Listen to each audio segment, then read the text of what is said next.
तिरंगा चैन छै शहीदक बलिदान के भैया।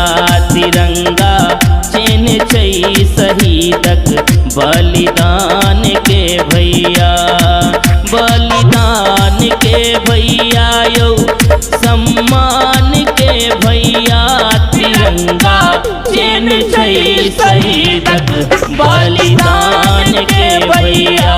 तिरंगा चैन छै शहीदक बलिदान के भैया।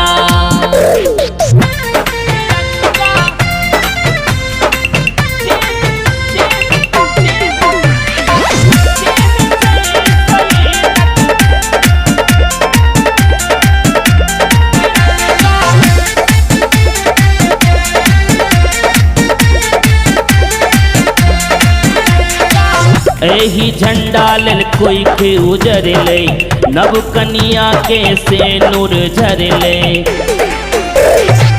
एही झंडा लेल कोई के उजरले, नव कनिया के सेनुर झरले।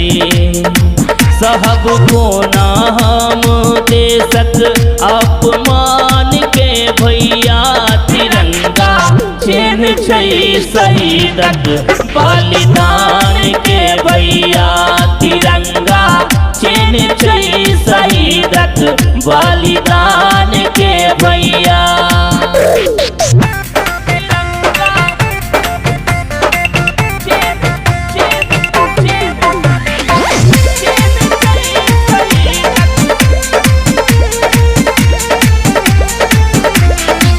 रंग के सरिया ताग तिलावे, उज्जर रंग देखो सांझ बतावे।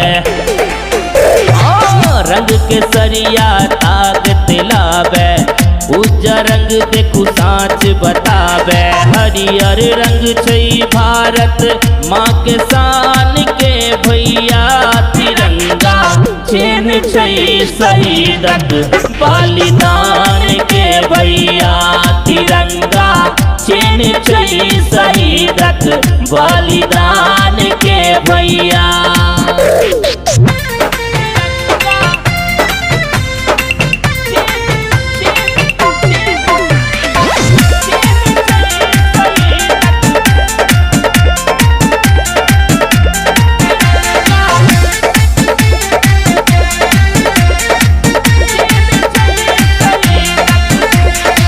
बुझियो अहाँ जे पुण्योदय अछि, तैं भारत में जन्म भेल अछि।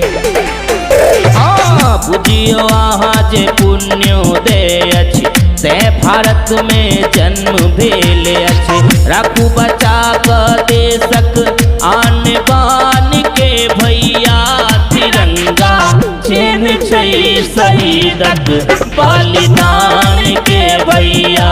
तिरंगा चैन छै शहीदक बलिदान के भैया।